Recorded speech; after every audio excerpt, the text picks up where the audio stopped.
As humans, we possess a gift unlike any other creature roaming this earth: imagination.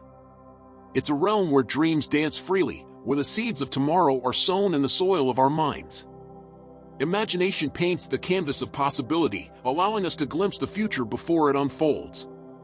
Close your eyes and journey with me, not to distant lands, but to the corridors of time itself. Picture yourself a decade hence, 2 decades hence, as the person you've always yearned to become. Build a fortress around your thoughts, shutting out the clamor of the world, and let the strains of classical melodies guide you. Whether it's the haunting melody of a piano or the soothing cadence of strings, let music be your companion on this voyage. Take 30 minutes, 30 precious minutes, to retreat into solitude. Whether it's the cozy confines of a closet, the hushed ambience of a basement, or the hallowed sanctuary of a library, find your refuge. And in those sacred moments, dare to dream.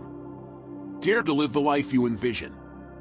Yet, amidst the whispers of hope, a shadow looms, the specter of our own doubts and fears.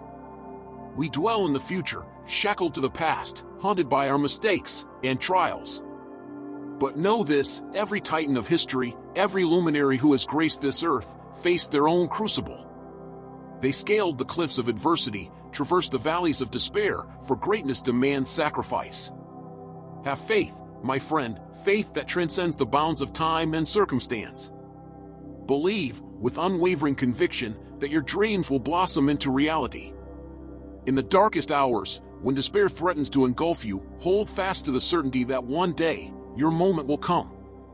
For there is no perfect moment, no opportune time, save the one you create. Break free from the shackles of complacency, embrace the discomfort of growth, and forge your own path. Reject the allure of mediocrity, for it is the graveyard of dreams, where aspirations lie dormant, entombed in regret. In the tapestry of life, each day is a brushstroke, each moment a canvas waiting to be adorned. Seize the day, my friend, for it is the crucible in which greatness is forged. And when life knocks you down, when darkness threatens to engulf you, remember, within you lies the spark of resilience, the ember of hope. Rise, like a phoenix from the ashes, for your destiny awaits. Embrace the journey, cherish the struggle, for it is the crucible in which greatness is forged. And when you stand upon the precipice of eternity, let not your dreams perish with you. Leave behind a legacy of courage, of resilience, of unwavering faith.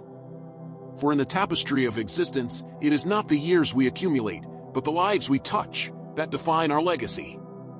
You are literally committing spiritual suicide. When you have some goal out here that you're stretching for, and reaching for that takes you out of your comfort zone, you'll find out some talents and abilities you have that you didn't know you have. When the messenger of misery visits you, what are you going to do? What will keep you in the game? There are things that you think you'll never need to know that you may only need to know one time in your life, but that could save your life because you have that knowledge. Unless you attempt to do something beyond that which you've already mastered, you will never grow. What is it that you looked at some point in time and you decided that you couldn't do it, that you talked yourself out of it? If you're waiting on your next door neighbor to make it happen for you, it may not happen. If you're waiting on your mother or your father, they may be so ancient in their thinking that they don't understand this opportunity that you have, and if you're waiting on them, it may never get done. You don't beg average people to be phenomenal.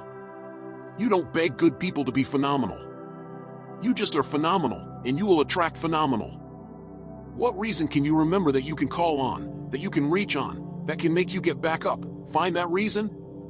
If you're not where you are, if you're not where you want to be, if you don't have what you want to have, if you're not where you think you should be at this particular place, it has nothing to do with the system, but it has everything to do with the fact that you're not making the sacrifice. I want you to make that dream become a reality, because if you don't, you will be working for somebody else to make their dreams become a reality. Everybody is against you or doesn't believe in you anymore, and let me tell you something, that's a lonely feeling. It's a lonely feeling, particularly for people that you're doing it for. Most people take their greatness, take their ideas to the graveyard with them. Listen to me, if it was easy, everybody would do it. There are people right now who are working, who don't want to work. There are people who hate their jobs, but they keep getting up to do it. The wealthiest place on the planet is the graveyard, because in the graveyard, we will find inventions that we never ever were exposed to, ideas, Dreams that never became reality, hopes, and aspirations that were never acted upon. Question is, what are you going to do at your time? What drives you? And greatness is a lot of small things done well, day after day, workout after workout, obedience after obedience, day after day. When things don't work out for you, when things happen that you could not anticipate, what are the reasons that you can think of that can keep you strong? You will never ever be successful until you turn your pain into greatness, until you allow your pain to push you from where you are, to push you to where you need to be. Stop running from your pain and embrace your pain. Your pain is going to be a part of your prize, a part of your product. I challenge you to push yourself. See, it's easy to be on the bottom. It doesn't take any effort to be a loser. It doesn't take any motivation, any drive in order to stay down there in a low level. But it calls on everything in you.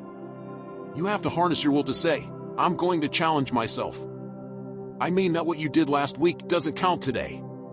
Today is the only important day.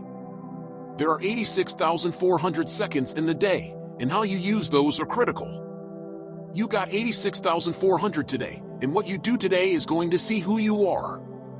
Nobody's going to talk about what you did last week. That the biggest enemy you have to deal with is yourself. There's an all-African proverb that says, if there's no enemy within, the enemy outside can do us no harm. You have this opportunity of a lifetime. It means absolutely nothing if you don't take advantage of it. In the lifetime of this opportunity, I got a saying that when life knocked you down, try and land on your back, because if you can look up, you can get up. If you want a thing bad enough to go out and fight for it, to work day and night for it, to give up your time, your peace, and your sleep for it, if all that you dream and scheme is about and life seems useless and worthless without it, see, it's time now. If you want to make this your decade, you've got to start saying yes to your life. You've got to start saying yes to your dreams, yes to your unfolding future, yes to your potential, as opposed to say no. When you die on E, leave no dream left behind, God leave no opportunity left behind. When you leave this earth, accomplish every single thing you can accomplish. Listen to me, you're going to be here one day, but you'll never get here if you give up, if you give in, if you quit. And finally, guys, you've got to want to succeed as bad as you want to breathe.